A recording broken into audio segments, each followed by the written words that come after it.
Hey guys, can you hear me? Yeah, how's it going? Oh, good. Excellent. How are you? Good, you? Good, doing good.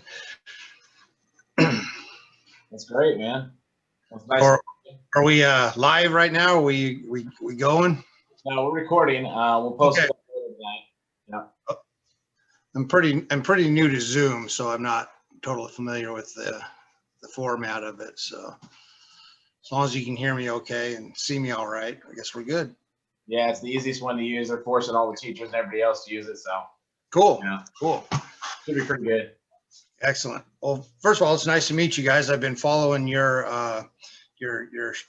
podcast for actually most. I went back and watched most of it, but the first one I saw was Joy Brown's, because she had posted it on her Instagram, and she's such a neat lady. I've known her through Instagram and bought a couple of her books from her and stuff, and very neat gal.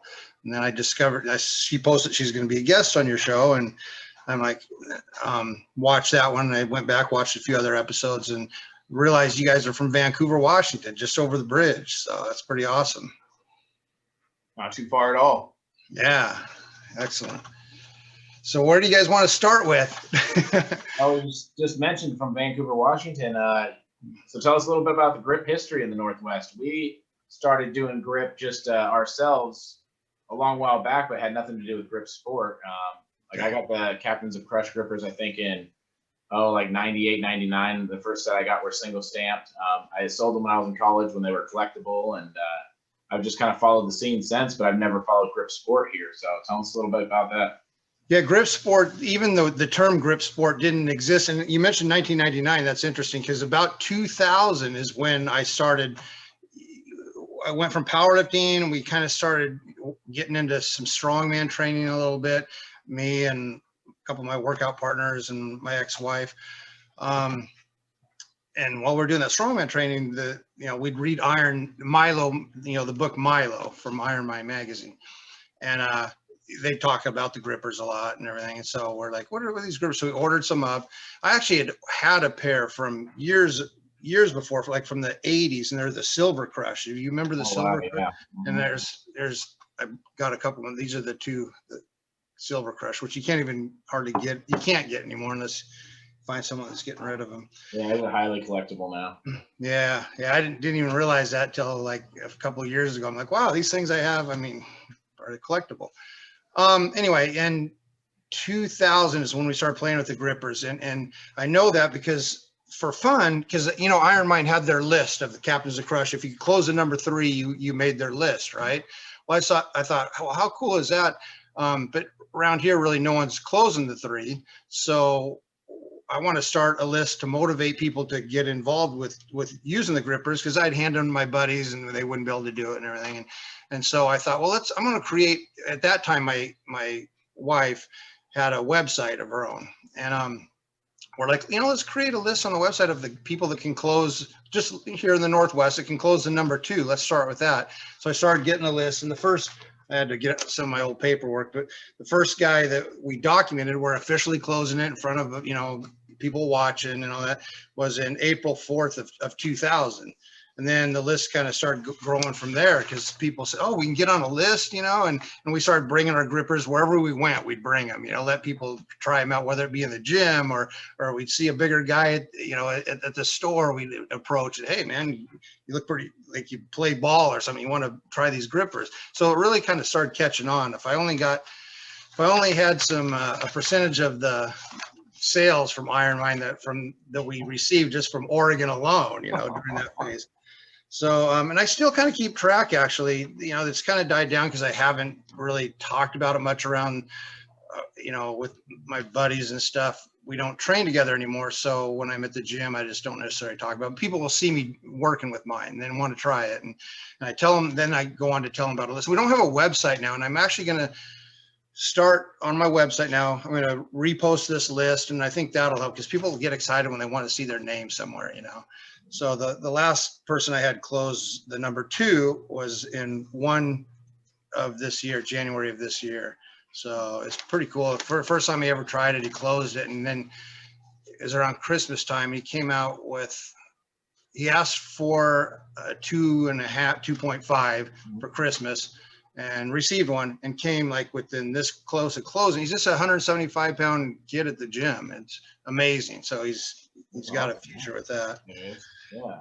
But then I also started keeping tabs of the people that are in the Northwest that could close the number 3.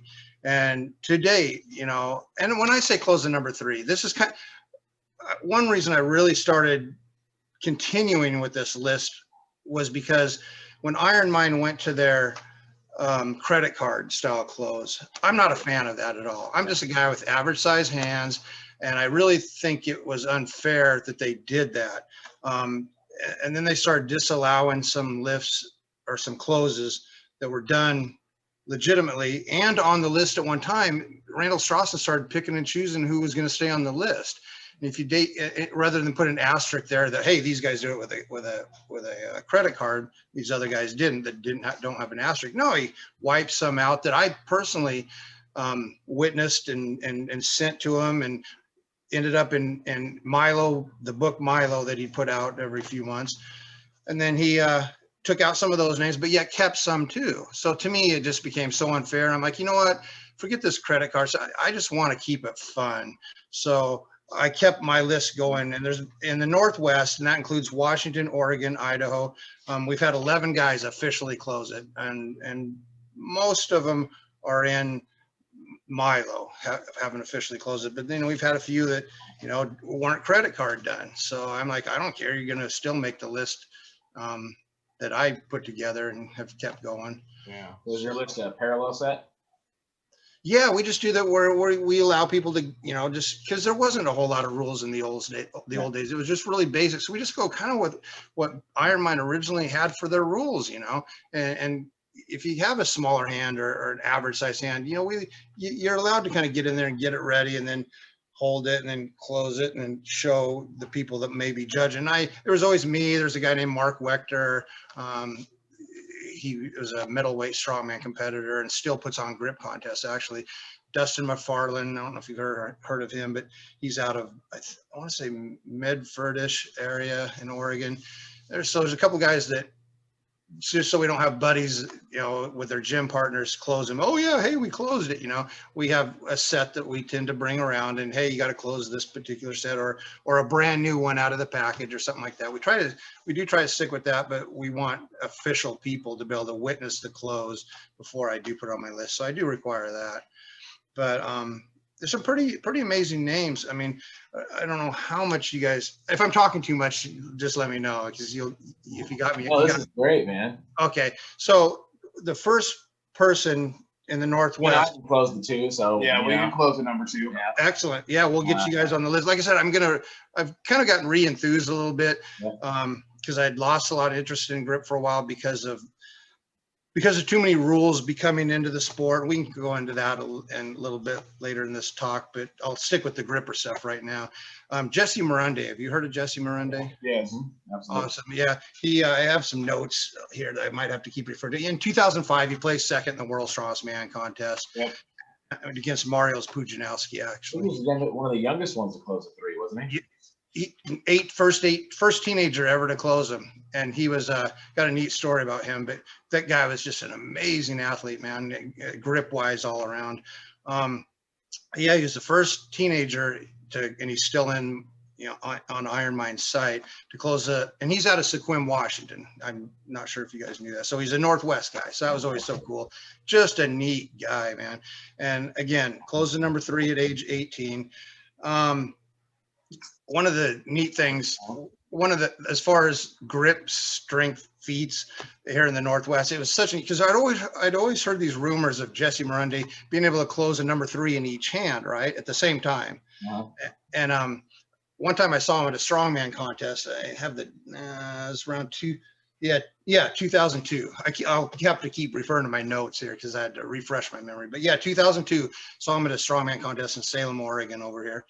And he wasn't competing anything. He was just walking around, and I knew he was going to be there. So I brought my number 3, and I know he always carries the number 3, and he always carried it kind of in his pocket, like half of it hanging out, like almost like a gun belt. And he'd get it out and he'd whip it around his fingers and bam, you know.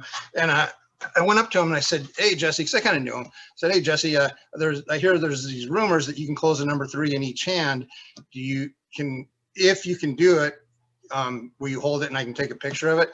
He goes, "If I can do it." He goes, "What do you mean? You got your number 3?" I'm like, "Yeah." He's like, he grabs his number 3, I hand him mine. No warm up, anything, just random out of the blue. He just goes, boom, closes them, and it's sitting there. I've got a picture of it to this day, but he's closing a pair of number 3s, no warm up or anything, and it was just bam. And he's holding.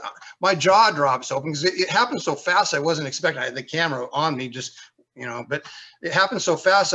So he's holding it this whole. So I get the picture and I have it. I can send it to you guys if you want to see it.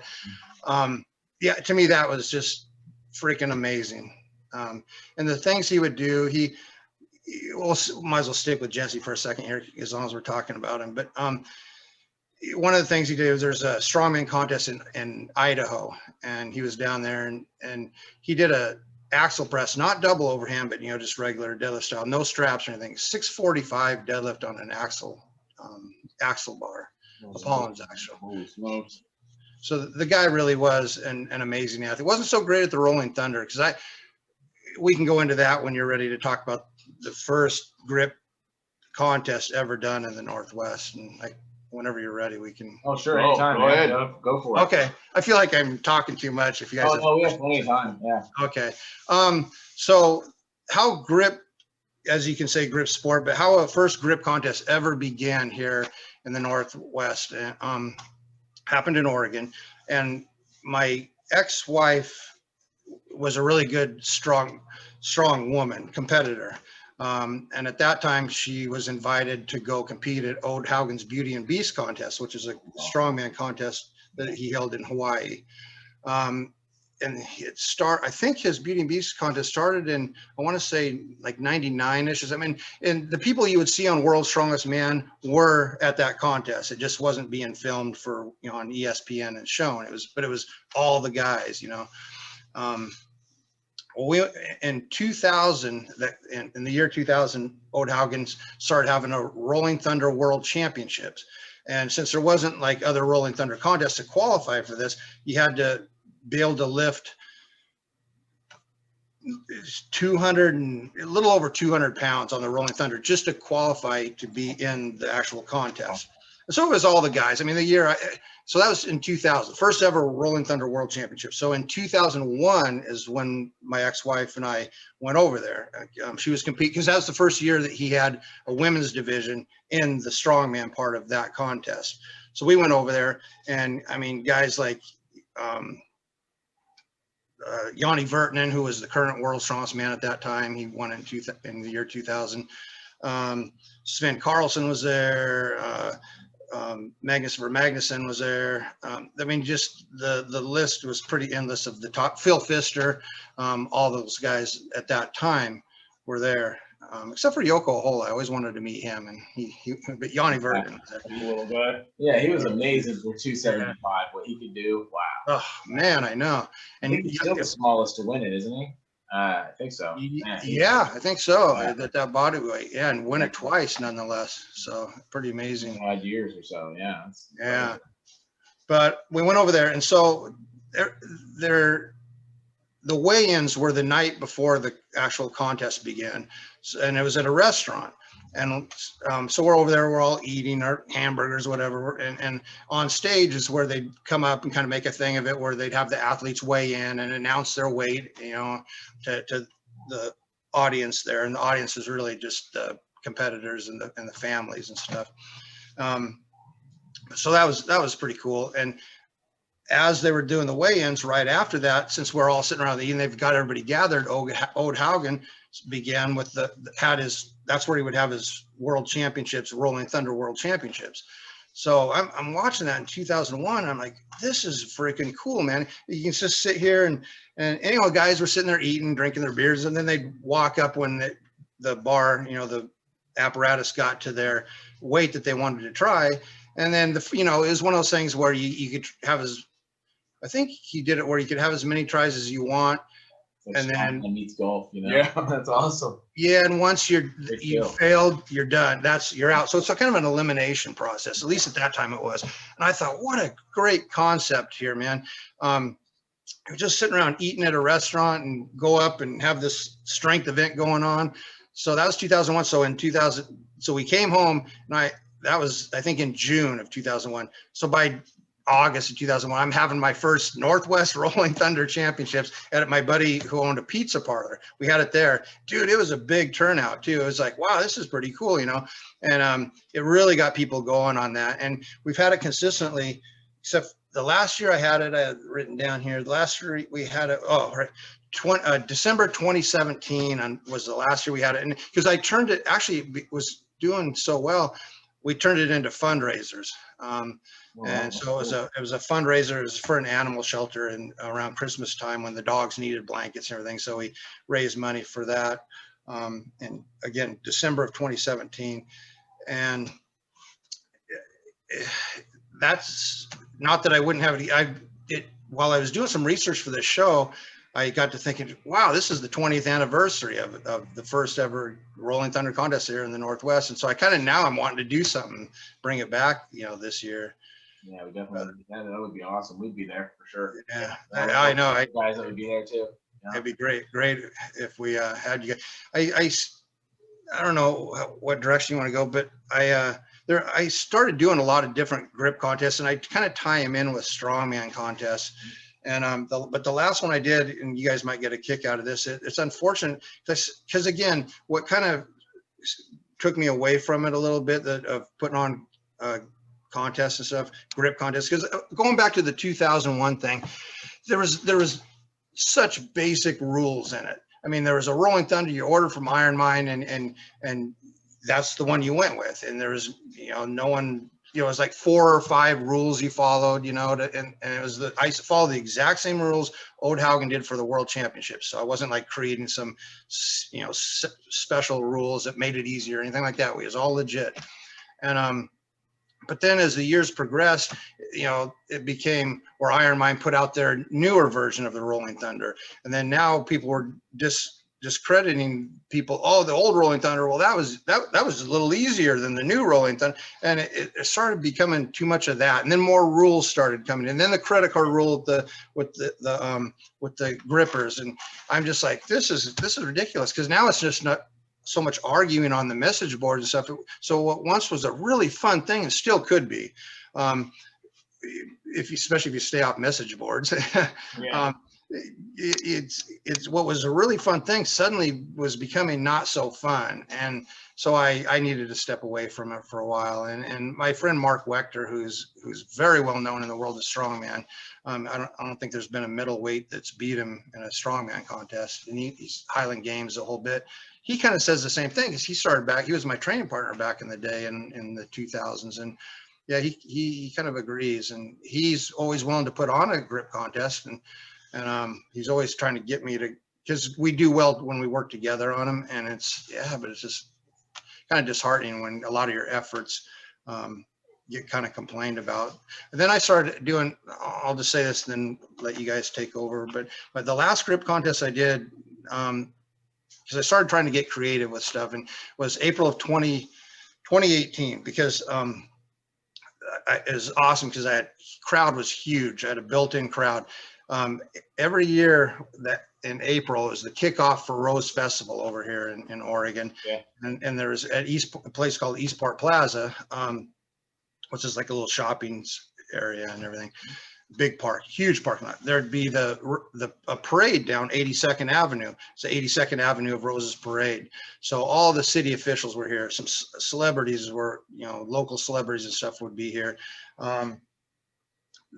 We'd have our annual car show, and so all the cars would be there. And my family and I have a car club. It's called Cinema Classics Car Club, and it's nothing but movie and TV themed cars. Yeah.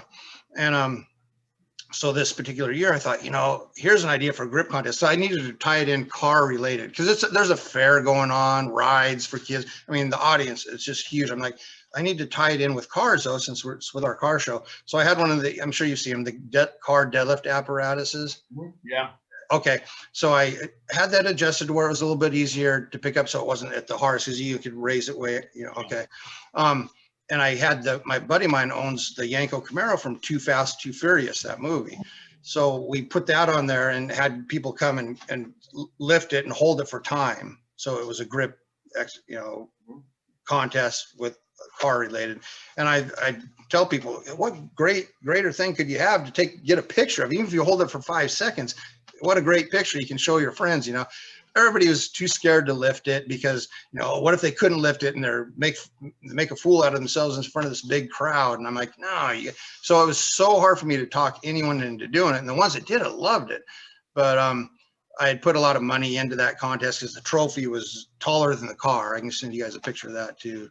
But it was a bit disheartening. I just felt like it was starting to decline a little bit, when at the beginning and the middle, when I was doing it, it was growing so fast and so well. And that's why I think it's so cool what you guys have going, because you kind of inspired me to repost a lot of the grip stuff that I had, that sort of kept tallied of, with the closures of the grippers and Rolling Thunder contests and stuff like that. So I thank you guys for getting this going with the podcast and talking about grip.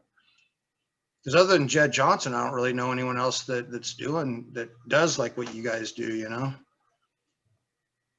Yeah, we felt there was a need to get people involved in something that they could do at home during the quarantine. And grip is, it's perfect for that. It is. It really is. Get you started, so.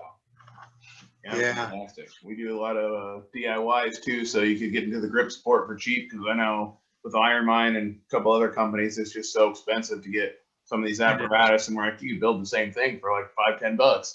Right. Yeah, especially if you're creative like you guys. So try to throw that out there too and show people, hey, you don't need a bunch of space, you don't need a bunch of money, but start doing something. And we're actually looking at putting on our own first annual grip contest / couch potato event coming Awesome. up. So we're excited to. Are you guys going to do it this year?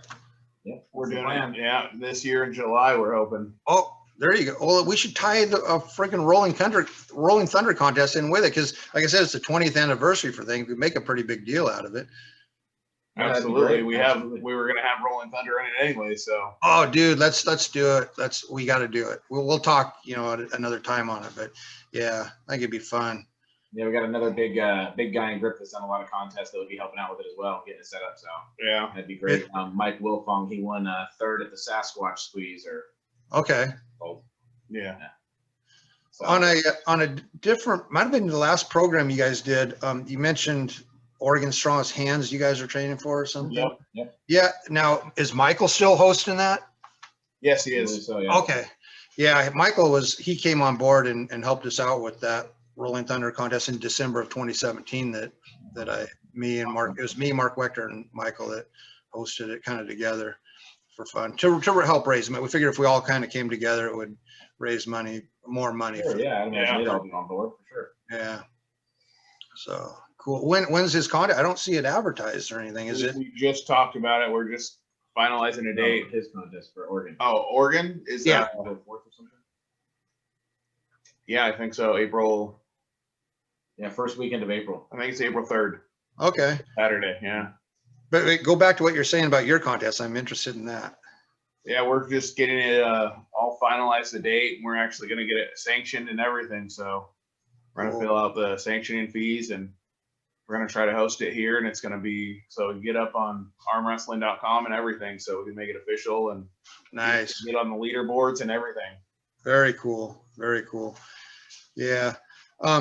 Before we get off topic on the grippers, I just want to say that my ex-wife, she was the first gal in the Northwest and actually second in the world to close the #2 Captains of Crush gripper.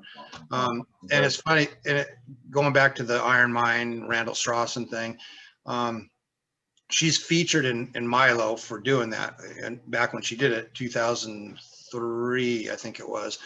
And you'll notice, and there wasn't a women's list back then. And you'll notice that there is now, with like 3 women or a handful of women on it. And we wrote to Randall because she was featured in Milo for doing that. And I've got a letter from Randall Strawson himself congratulating her, saying how great of a feat it is, stating the fact that she was the second woman in the world to do it officially, and all that. And he, when we wrote him and said, hey, she should be on the list, you know, you started this list in 2011 or whenever it was he started. I said, Julie should be on it, you know, and he wouldn't put her on it. So that really kind of soured me too. Yeah, I mean, I don't know if he's making the gals do it with a credit card now, but he could have did the asterisk thing, you know, and put the date, and people would have known. Even with his list in the number 4, nobody's credit card closed to number 4 that I know of. I mean, everybody on the list beforehand did it all before the credit card close even started. Exactly, and I love Jesse Morunde. I'm a fan of his. Plus, I was a friend, and he's still on there for 1998 when he did it. And he's still on the list, which he should be. But you know, it's like, that's what I mean when I say Randall Strawson kind of picked and chose who he wanted to remain on the list and who he didn't. I certified John Anderson, who's a strongman competitor and bodybuilder dude and all that, and he's still on the list. But this other guy, Morgan Guthner, who was the first guy in Oregon to officially close the number 3, was on this list, and he got taken off. Wow. So I don't know. I don't understand. I don't want to go too negative on stuff on that, but that's kind of why I want to keep it going on my end as far as Northwest. I just love, you know, the Northwest, and I want to feature the people that I live around, you know, so I'm okay. Yeah, I mean, it's really cool now. I mean, Ironmine's still the top player, of course, and probably will be for a long time, but there are a lot of other players in grip now that weren't around back then, and it's pretty neat. There's a lot of other certifications, a lot of their lists. You know, there's the Mash Monster list, of course, and you know, that's pretty cool. So does Gillingham's, because we when my ex was competing in Strongwoman, we knew Carl Gillingham pretty well. Are the Gillinghams, did their GHPs, do they have a list at all? Yeah, as far as I know, they do. Oh, really? Wow. I have to try to find that. Yeah, I haven't got my hands on those grippers yet, but I've heard they're pretty sweet.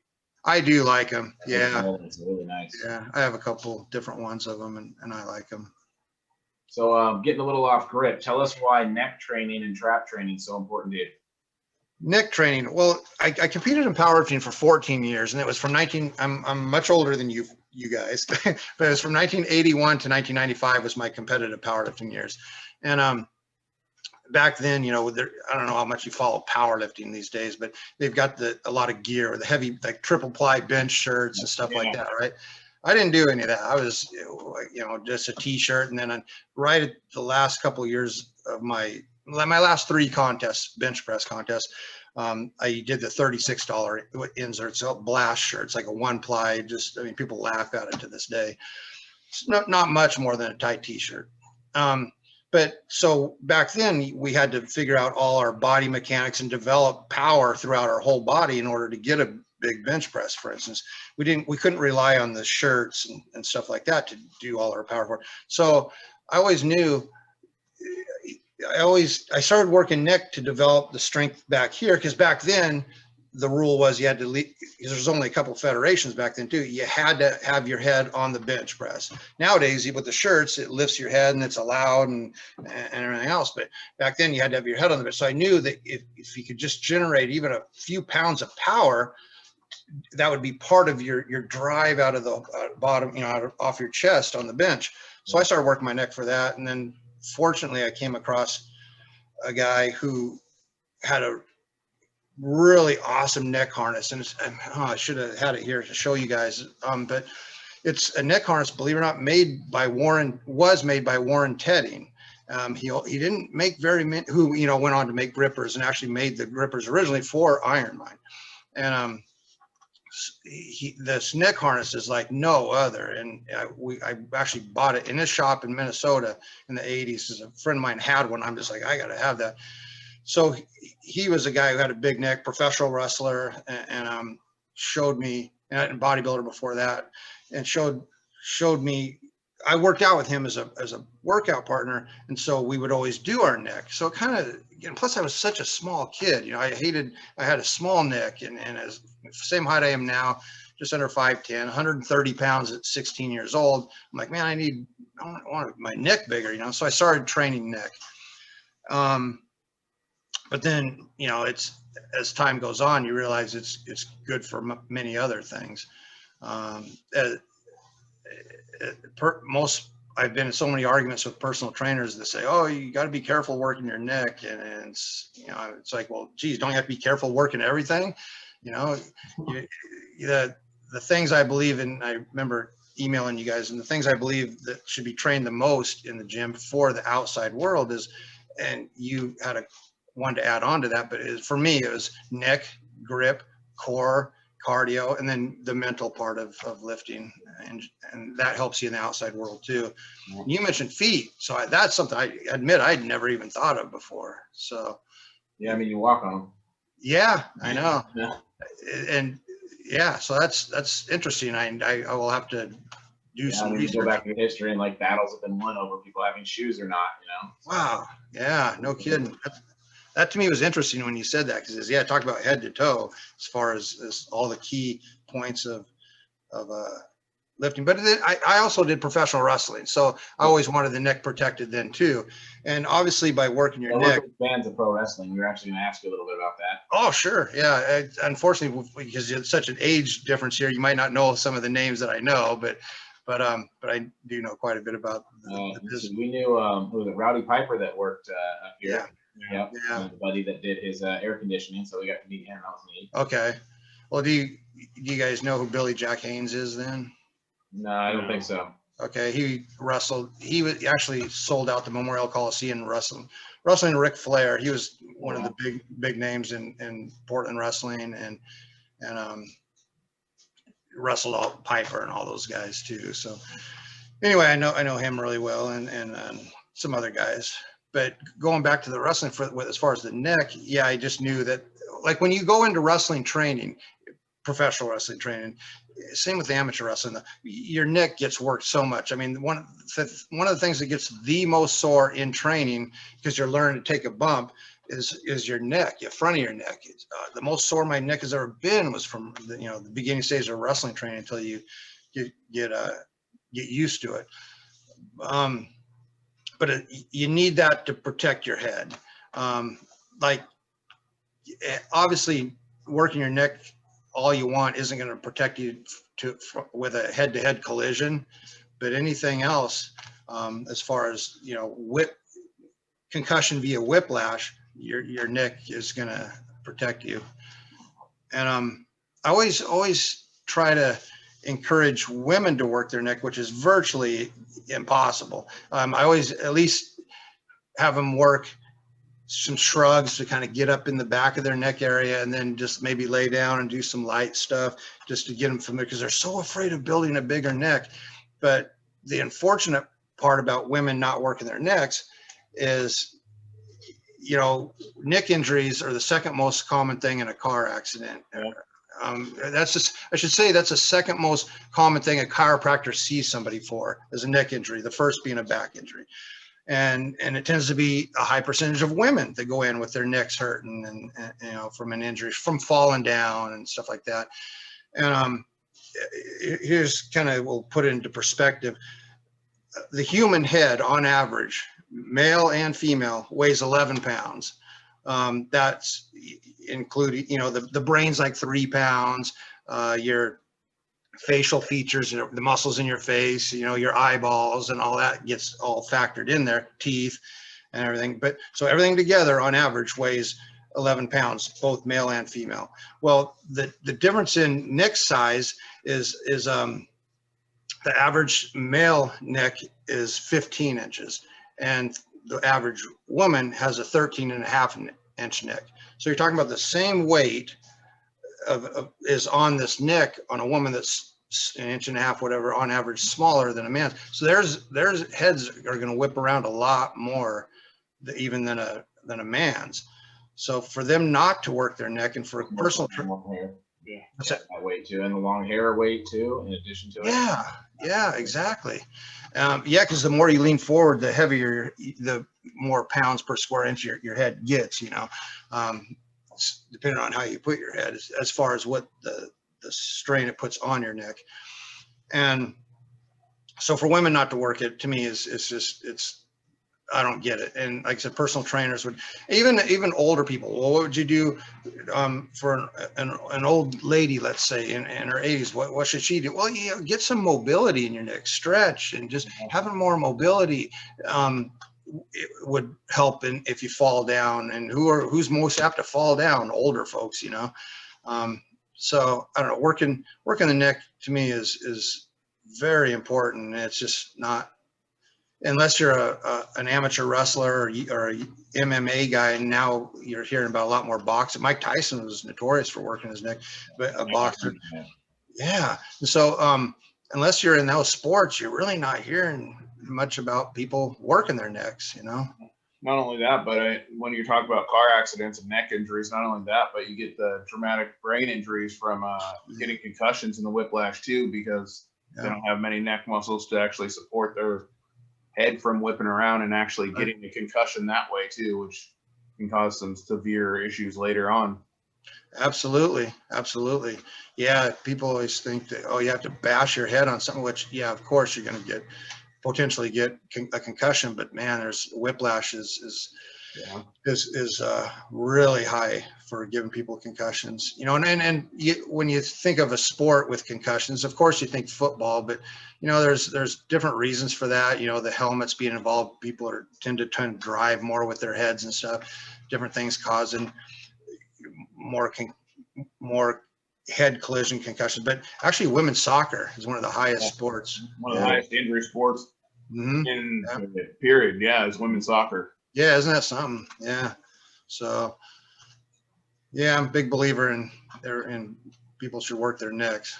Absolutely. Okay, so we have a 10-question blitz that we give everybody that we asked. Okay. On. So here we go. First question: what motivates you to compete? I actually don't so much compete anymore, but when I did, I actually didn't like competing that much because I kind of get anxiety and things like that. Am I supposed to rapid fire these or? No, that's fine. Okay. It's because it's kind of like you always have the guy, I can bench press this, or I know so that can bench press it. It's always a gym lift. You really don't, and really to legitimize your lift is get it on paper. Getting it on paper to me means in a contest where it becomes legit. You're not just one of those people that just talks, you bench this, or no, you've done it under conditions of being judged, under following rules. So to me, in order for the lift to mean something to me, it was about the contest and doing it in a contest. But I love setting goals. You're going to find that with me, it's about setting goals, and I love training for a contest. The contest itself pretty much would wreck me because it was just like anxiety and all that. But training for it, I just love the camaraderie of the workout partners, the goal setting, and you set your goals kind of high but yet reachable, because if it's too high, you're going to fail all the time. Right. But figure out a plan. Now, how am I going to reach these goals? So to me, that was the most fun thing about competition. Awesome. Okay. What do you consider one of your greatest athletic achievements? It depends on different reaching those goals. Like in powerlifting, I had my powerlifting goals, and as a 181 pounder, I squatted 600 right after a couple days after my 21st birthday. So to me, that was a big thing. That was a big goal I had set. And then as I went up in weight classes, it became to bench 500. Well, then once I did that, it was to bench 550. And then it literally took years between each goal to finally achieve those. So each one, with what went behind that, and all the training and hitting a couple contests and not getting it, and then finally getting it, was such monumental. The 551 bench I did, to me, means so much. It's my email address, Tod551. But I would say that if, then winning the tag team title belts on Portland Wrestling, but some on TV, it could be that. But then some people might say, well, that's not really an athletic achievement, because it's predetermined. I'm like, well, okay, we won't count that then. But we count that. Yeah, a lot of work goes into that. Yeah. Good Lord, I know. And just, you have to be good enough or your character desire enough for them to want to have you represent the belts for a certain amount of time. So it still means something, But I would say, give the long-winded answer I just gave you, probably my retirement contest in powerlifting, because I knew it was going to be my last contest, and I'd done a 551 bench press at weighing 269, and I thought, what do I do now? I've reached the goals in powerlifting, but am I done competing?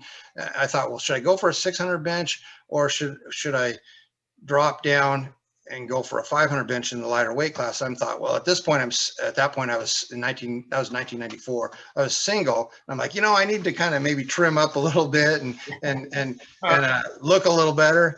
And so I'm thinking the going down a weight class to do the 500 bench was what I decided to do. And what was so neat about that for me, I knew it was going to be my last contest, because at that point I'd kind of had to search for that goal, and I felt like I did everything I wanted. I had 14 years in powerlifting had gone by at this point. So I'm like, so I set the goal of doing 500, because the first time I ever did 500 bench press in a contest was I weighed 262. So I thought if I could go down to the 242 pound, that shows I've gotten stronger overall and everything. So I did. I over dieted, weighed 233, did the 501 bench. It was kilos. But then I won the contest on top of that, and then beat a local legend, powerlifting legend at that time. So what a way to go out. I got to go out on a high note, and I felt like I'd reached all my goals and I could walk away from that sport. So to me, that was a really neat feeling of being able to go out on a nice note of a sport, of something you competed at for so many years, That's cool. Yeah. So on the opposite end, what's your greatest blunder or injury? Oh, dude, I've had a lot of different injuries, that's for sure. Because unfortunately, when I was small framed growing up, so to put on weight for powerlifting and stuff like that, it took a long time. I wouldn't set my goals low. So even though let's take the 550 bench thing. Yeah, you might hear there's a lot of people benching 550 now, but this is 1994, and that bench was ranked number 17 in the United States in Powerlifting USA magazine. So just to make the top 100 list, you were doing good. So that took a long time for me to get to. So all my goals seemed to take a pretty long time. So by the time I got into wrestling, I started getting pretty, old. I was, in my late 30s, or early 40s by the time I'm on Portland wrestling. So at that point, my body's getting pretty beat up. But one of my worst injuries, I've had a pec tear, reattachment, and I did a strongman contest and had, in a keg load, tore my bicep. Still went on and finished the contest doing a truck pull and everything else though. But yeah, I had to have that reattached.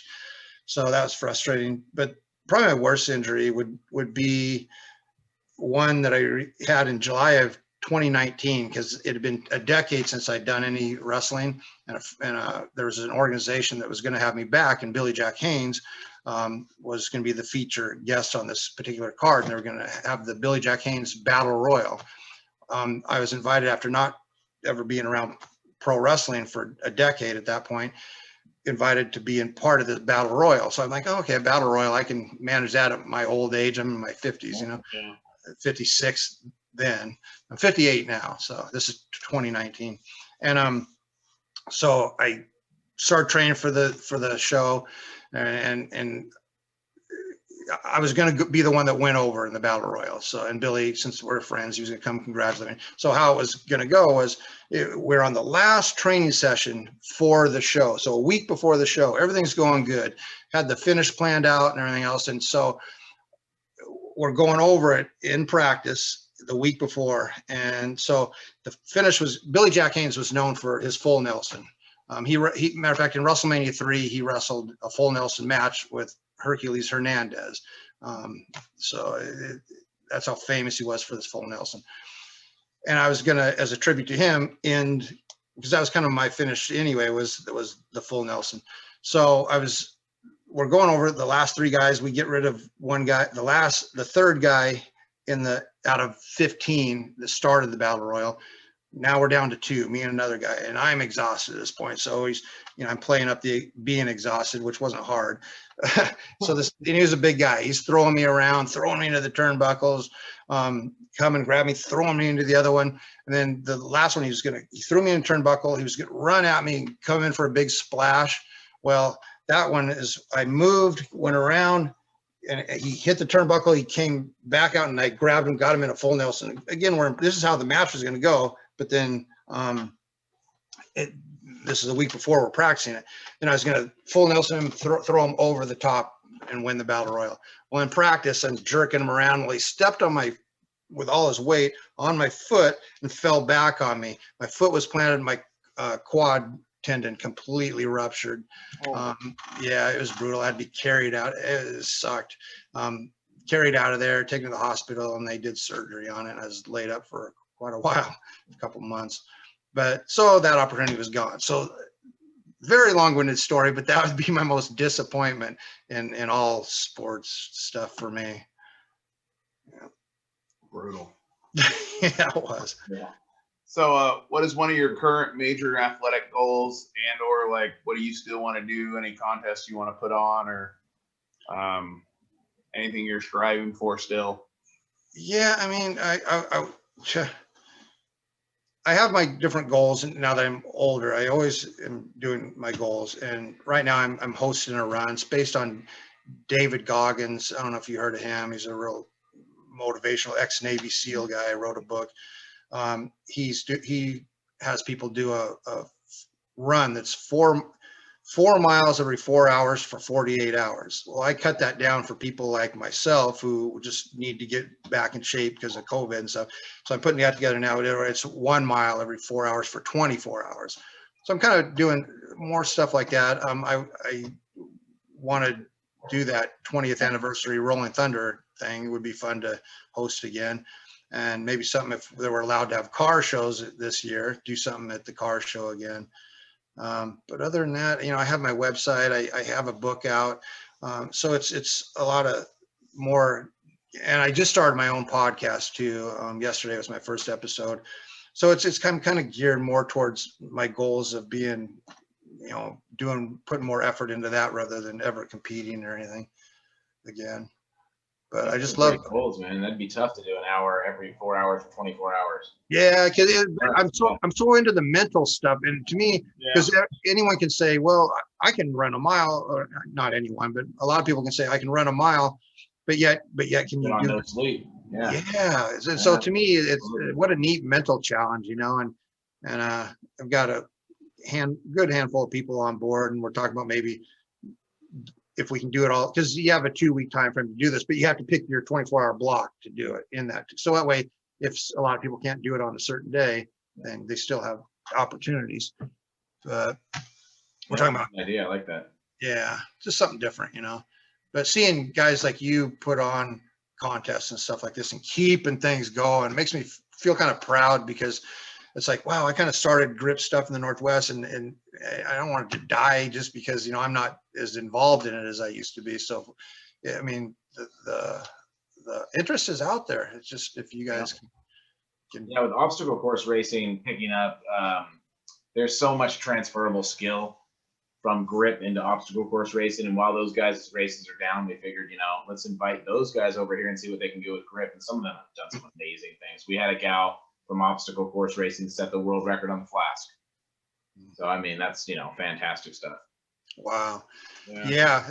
And I think one reason that the grip records and stuff have gone up so much is because of guys like in the lighter weight classes, is because of guys like rock climbers and stuff like that have started kind of doing stuff with grip. And it's like, wow, those guys are just freaking incredible, man. They're always the lighter weight guys. So, the heavier weight guys tend to be the guys with the big hands, Mark Felix and the crazy hands.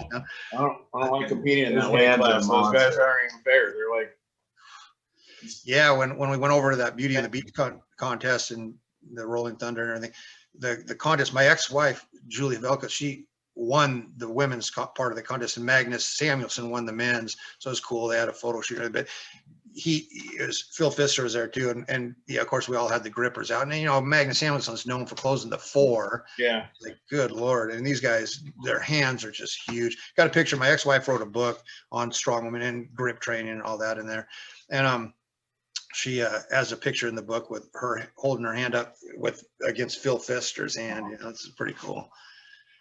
That's pretty awesome. So what are some lifestyle habits that you subscribe to that help people getting healthy and fit? You know, I'm a heart attack survivor myself, actually. Our And father is as so, well. what's that? I said our father is as well. Yeah, Oh, really? Wow. Yeah, I had quintuple bypass surgery in 2009. But saying that, COVID's had me, and the getting injured in 2019 in the wrestling, and I was laid up for a while after that. Then, so and right after 220, right when I kind of started getting back in training again, with the weights, you know, COVID hit, and the gym shut down. I don't have really space here at home to have, you know, a lot of equipment. So I got a little more heavier, and I just had my annual blood work done, and there's some things I need to work on. So I'm really geared more now. My goal right now is to get my, you know, my blood sugar level and stuff like that. They're just right over the range, but I don't like anything in the bad range. So I'm working on that. And so it's doing a lot more, you know, it's doing some running stuff, and I'm really focusing, you know, I want to get back to being at least kind of strong at the grippers again. So I'm doing that. The only grip work I'm doing right now, which I'm totally happy with, is like today on my workout, 1 day a week, I do the gripper work. Try to get the strength back on those. And then my back day, I do a lot of work with the fat grips. And then another day later in the week, and I'll do like plate holds for time and stuff, you know, or you're just standing there with a pair of 45s in each hand. And then, you know, we don't stand there with a pair of 45s in each hand, but you know. Oh, you know, it's for time. So, you know, we're not quite to lifting one hand pinching 245s. That's awesome. Man, yeah, that's crazy.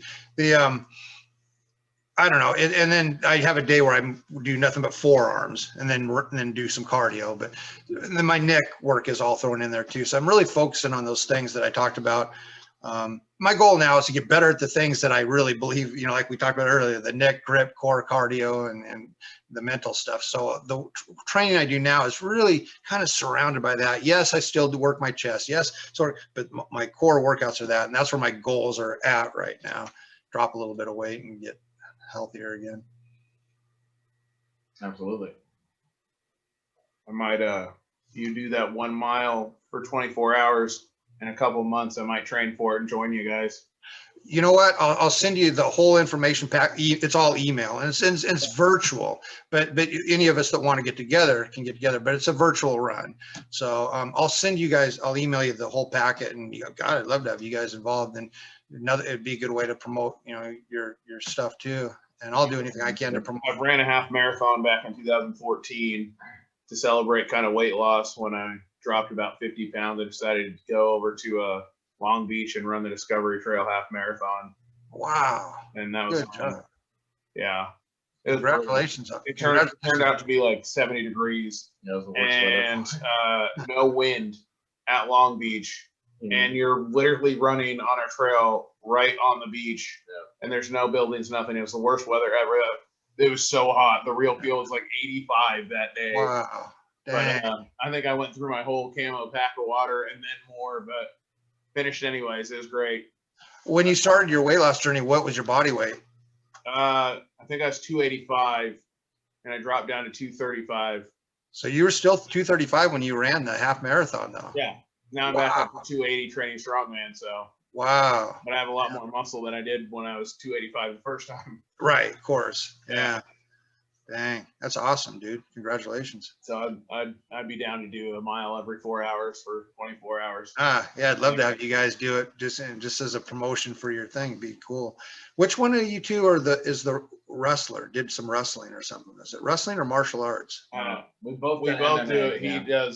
He does more competition in MMA than I do, but I've trained in martial arts for a long time too. So.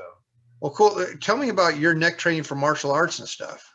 I'm always interested in that. Yeah, I mean, we do a lot of harness training primarily, like you said. We do a lot of slow movement, so take the slack out and then slowly, you know, dip and raise the head with the neck harness is a big focus of our training with that. And then, of course, shoulder shrugs, because you want to build traps a little bit just to be able to hold your neck from whipping back a little bit or hitting it on the mat so hard. That's just you do bridges on your head and roll your head back and forth, and work the mobility, stretch the mobility that way with some weight on it. I'm sure you've seen lighter weight boxers do that. Yeah, absolutely. That's most of the neck training that we do is just geared around just basic fighter neck training.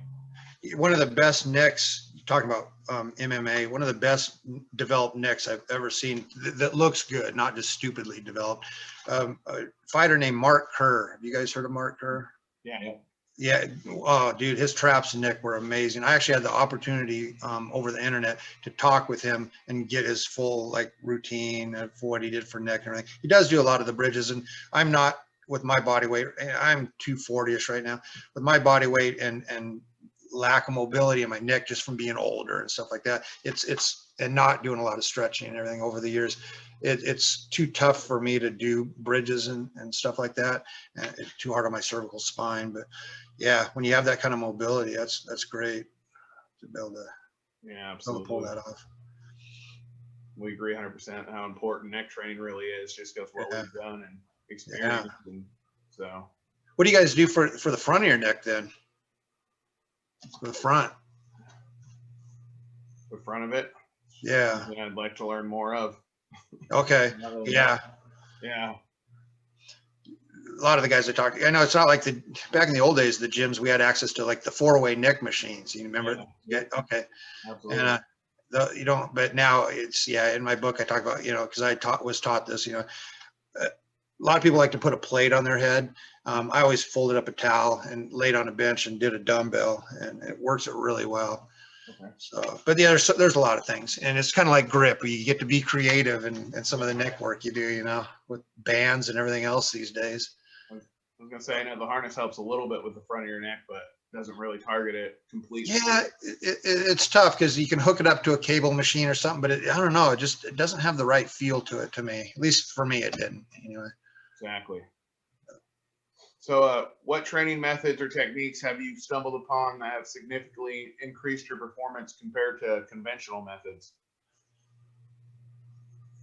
Any unique things you found in the gym or in your workouts that are, might not be so conventional or just a little obscure? Yeah, kind of just what we were talking about, the neck harness. People look at me in the gym, they know me kind of as the neck guy now, but when people aren't used to seeing, because I hook it up to cable machine. I have my big heavy duty Warren Tedding neck harness with the thick chains, or that I put it on a loading pin, load plates on, do it that way. But I also have my lighter one where I hook it on cable machines and stuff. And people just look at me like I'm crazy because no one does neck work, Yeah. And but a good amount of people have come up and have expressed an interest, so it's pretty cool. But I would say, and grip training is going to be right in there too, as far as unconventional. Like if you go to a regular gym and start doing grip training, but I would say my neck training is the most unconventional of what people, aren't used to seeing. Yeah, we have the bigger chain harness that we have free weights for our neck harness. So, wow, where'd you guys get it? Because there's not a neck harness out now that I would endorse myself. Like I said, Warren Tedding died, and he only made a few of the old neck harnesses like I have. But I'm curious. Just the standard one, the strap goes over your head, under your chin, and around your head of the chain. Yeah. Okay. And I I think might have that brand of one. Yeah. The only thing I don't like about that one, and you correct me if I'm wrong as far as you guys are concerned, is how the D hooks are right there by your ears. Yeah. I could easily run and get my other one real quick, but it would take me a minute, and I don't know if you can. Yeah, we put a beanie on or something like that to protect your ears. Exactly. I put a towel over my head typically, and do it. But other than that, I think that brand works pretty good. Yeah. Hoodie or something, beanie, something to do. Mm-hmm. Yeah. With targeting the front, I think the bridges, in the right position, target the front some, but actually, you're right, they would. And since I didn't do bridges, that wasn't my go-to. My thought didn't automatically go to that. But yeah, you're right. Yeah, the sides also with yeah, absolutely, because you're moving in every direction. Yeah. So if you could start your training over again now with the knowledge you have today, what would you do different and why? I would eat healthier, because in back in the day, in the 80s is when I did a lot of 81 through 95, but the 80s it was a different era, man. It was all about if you're trying to bulk up, it's just about food. I mean, nowadays they count macros and micros and all this stuff. But back in the day, all we count is calories and protein. How much, is it full? Does it have a lot of calories? Yes. Does it have a lot of protein? Yes. Then we're eating it, And so I would a day, that whole oh man, I'm just force feeding where the belly's always full, and when you finish a meal, you're drinking a quart of milk down with it, of high percent, like 5% milk. Safeway sold at 5% back then. And so and making and protein back then. I mean, anyone that complains about their protein shakes to this day, you want to give them the finger, because they don't have a clue how bad it tasted back in the 80s. And then it didn't digest well with you back then. Low quality products, And so what would I change? I would change my way of eating and attempt to eat healthier and do it a more healthier way through that. So I think I have an idea, but what is the most important piece in your home gym and why? So I don't really have too much of a home, but my most precious item is that neck harness, because it's so valuable for many reasons. Number one, you absolutely cannot get it anymore. And I bought it from Warren Tedding himself in his shop in Minnesota, and he's long since passed away. And there's just isn't any. I mean, I've been on message board, grip boards, people that would know who Warren Tedding is, and no one has a clue about the neck, because it was just a side thing for him. He'd make them and he'd have maybe one for sale in the shop, and if that sold, but it was more popular in Minnesota with the guys there, because the Minnesota Vikings football team was there, and they were real big during that era. And I went and trained with some professional wrestler friends of mine there, and he's the one that brought me there. And he has his, I have mine, and dude, I have yet to ever see another one of those neck harnesses exist anymore. And I just think it's such a rare thing that it would never be able to be replaced. And so, that's my most, I won't, like, the one day I take it to the gym to use it, I won't stop at the store or anything on the way home in fear someone breaks into my car and steals my gym. I can't wait to almost get it back home, because I kind of collect neck harnesses. And one harness I don't have, which is probably one of the worst ones out there, is one of the old Laprenzi's, a gym called Laprenzi's Gym, which is an iconic gym here in Portland, and actually known worldwide. It has one of the York neck harness. You see them in some of the old York ads from the 1940s. It's there, but if you were to even attempt, the chain is so flimsy, and even the material would just, because it's so old, would just turn to dust if you used it. But what a neat thing that would be to have in my collection. I don't have an old York neck harness, but That in Minnesota back then, is that when the Vikings were the purple people eaters? I didn't. The funny part is I didn't follow. I just follow professional wrestling so much, and so going back, so many professional wrestlers that you would have heard of. Maybe if you're a little older, you would have heard, like the Road Warriors. I mean, they all started. Okay, the Warlord. Here's one you guys. I grew up watching it, so. Okay, good. So the Warlord, all the Tom Zink, who I went to his house. This guy Scott Doring, who was a professional wrestler. He was a good friend of mine. That's why I was back there visiting. Scott Norton, he was an arm wrestler guy in the movie Over the Top with Stallone. I mean, all these guys are in my book. I talk about them being the Minnesota mass monsters, because they're just huge human beings over there. It's weird. I mean, even if these guys never lifted weights, they'd be big, and so I see like big bodybuilder guys all jacked up on the juice and everything at the gym I train at, but as big as they are, they're not genetically humongous monsters like these guys that I saw in Minnesota, and would have been like who played for the Vikings and stuff back then. We went to a gym there, doesn't exist now, called the Viking Gym, because it was so popular. The Vikings are so popular there. And my God, I mean, it was the first gym I had ever walked into. This would have been back in 1980, 88.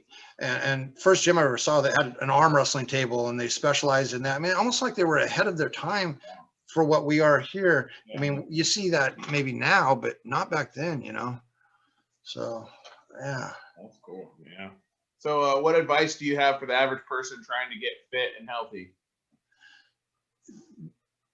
to start, depending on where they're at, to set a goal, to have a goal that they come up, and as they're going along with that goal, to do the mental work, as much as, and when I say mental, I talk, for me, visualization, writing your stuff down so you see your goals. You don't just set a goal, oh, I'd like to be this, and then think, and your goal has to be narrowed down. You can have your bigger goal, but you have to have the little ones that lead you up to your big ones. Otherwise, most people that don't have the smaller goals to hit along the way will get frustrated and fail, and because they quit.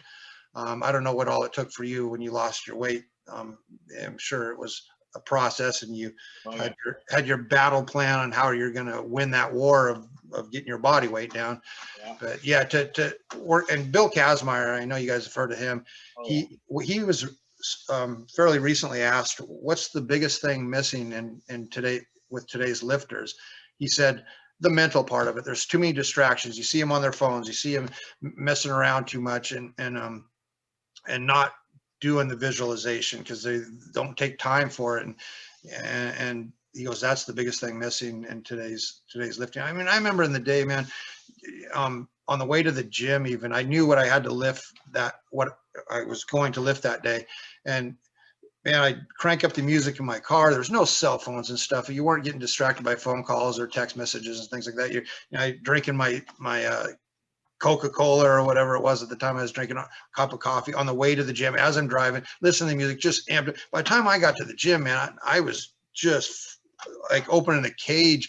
That car door is like opening a cage and letting the animal loose to go in and work out, because it was in my mind so hard. Nowadays, there's people are just nonchalantly walking in the gym. Oh, well, what am I going to do today?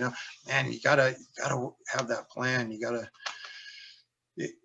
I was pretty fortunate in the old days to come across one individual in particular who's actually got a book out on mental training, and to be able to have a sit-down conversation with him, thinking I was going to get a whole written up routine on powerlifting, and he really mostly talked about the mind, and it just set me in the right direction. Yeah, that's huge. That's some great advice for sure.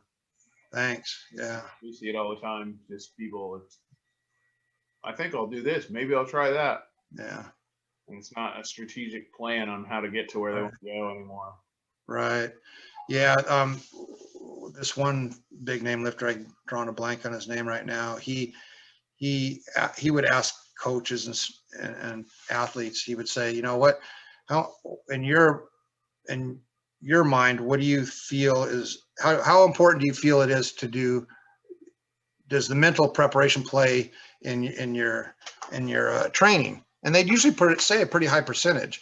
And he'd say, well, how much time do you spend in your workouts and doing the physical part? And of course, it'd be 8 hours a week or 10 hours or 12 hours a week in the gym. He goes, okay, you put the mental part of your of what you consider being a champion or want to be a champion is a pretty high percentage. How much time do you spend doing that? Doing any visualization, and it was just virtually nothing. So if you rank something so high and you realize it's so important in being a champion, having the right mental attitude and mindset, why is it so low in your weekly training? So. I mean, not only in training, but I think that helps in so many different aspects of your life in general. Man, it's like the things I talk about: the neck, grip, core, cardio, and mental. And he mentioned feet even. Think about those things. Those are all things you can work in the gym that are going to help you outside of the gym. Or working your chest. I mean, it's going to look pretty out. When you take your shirt off in the summertime, but how functional is that really? You know what I mean? That's just your beach muscle. Yeah. So, I mean, the trainers that would argue, well, you got to be careful. I don't have any my people doing their neck work. That's just too dated. Well, but you have them doing their core work. You work your core to protect your back. Why don't you work your neck to protect your brain? I don't know. It doesn't make sense to me. Yeah. In real life, our arms and legs, they get work. I mean, out there doing stuff that gets work. Your core, your neck, like you said. I mean, you got to hit those things in order to have that high quality of life. I agree 100%. Yeah. Exactly. Well, we really appreciate you being on our channel. That's awesome. And we definitely want to collaborate with you more. Sounds like you got some great advice on just hosting events, and maybe we get together and do one of our own together and see what we can do for the community and things like that. So we definitely want to talk later about that for sure. Yeah, you guys are the up and comers as far as grip promotion, I feel, in the Northwest here, because no one's really doing much right now. And dude, if you guys need I wouldn't say help, because you guys have your own road you travel on yourself, but if you want me to help you social media wise or anything like that. The whole channel is a networking thing. Yeah. That's what we're doing. Yeah. For sure. Yeah. Absolutely. Cool. Anything else you wanted to add or let the fans know? It's important. Any No, questions? I mean, I have a website and I wrote a book, but I have a website. Everything's on there, from, talks about my podcast and my my book and all that. It's trapauthority.com. Yeah. So if anyone's interested, Visit shoot it. me an email. I love talking about lifting. So anyone wants to just shoot me an email, just talk about neck or grip or whatever. But yeah, I want to definitely, I'll email you guys some pictures and some stuff too. Definitely. That 20th anniversary Rolling Thunder thing, it really is in my head, and I'd love to talk with you guys more about including that. And Absolutely. Yeah, I think That'd be fantastic. awesome. That'd be really We cool. need something good, good and exciting to happen as we come out of this pandemic. I think that'd be great. yeah. Well, thank you guys. You guys are awesome. Please keep doing what you're doing, and don't lose that fire, man. Yeah. We're And excited. thank you for all you do. On too, so we Yeah. took our little golden potatoes that we made and put them in the UK, and we have a UK ambassador over there, and we got a leaderboard going over there soon. So we're just over the moon excited about that. And I saw that. Yeah, I saw that on their last show. we're gonna keep going for sure. Yeah. I definitely tell anybody and recommend definitely buy your book, because Thank you. work was so important. So it holds up your brain. Yeah. Yeah. I appreciate that. Thank you guys. I mean, like you're saying, you never know when you're going to get in a car accident or something might happen. And Yeah. to have that one aspect just be a huge advantage in your corner because you took the time to train your neck, and it might save your life someday. Who knows? For sure. Right. Well, thank you guys. It was an honor to be on your show, and I definitely, since we're all Northwest people, let's stay in touch, man. Absolutely. Yeah. Okay. Put something together soon for sure. Yeah. You'll have to come over to the garage and check it out sometime too. So Love to. Like claim a rock in your name. yeah. That'd be awesome. Yeah. Yeah. I want you guys to sign one of those potatoes for me. We will. We will. We'll send Absolutely. it We'll over to get you you. a set of potatoes here soon. Yeah, because I actually, real quick, I actually collect things. Like my ex-wife is the first woman in the Northwest to bench 300 pounds officially in a competition. And even though she's my ex, I bought that bench press and had her sign it, and it's in my living room. Then up here, I don't know if you guys can see it, but this is a pair of grippers from it's one out of Jesse Morunde's collection. His wife, Cool. yeah, his wife gave it to me because she knew how much, I wanted to kind of keep his name going on stuff. And she's married to Nick Best now, the strongman. So that's who. Wow, Okay. Yeah, Callie. Yeah. She was married to Jesse first, and then when he passed away, she later met Nick, and is Callie Best now, not Callie. Yeah. Really neat gal. And like I said, she Seems pretty cool. Yeah. So my point of bringing that all up was to get one of your guys' potatoes to sign would be neat in my Northwest collection of stuff. So Yeah, we'll get you a set and we'll sign them up for you and send them your way for sure. Thank you. Thanks, guys. Absolutely. All right. We'll talk soon. Enjoy the rest of Definitely. your evening. Okay, bye.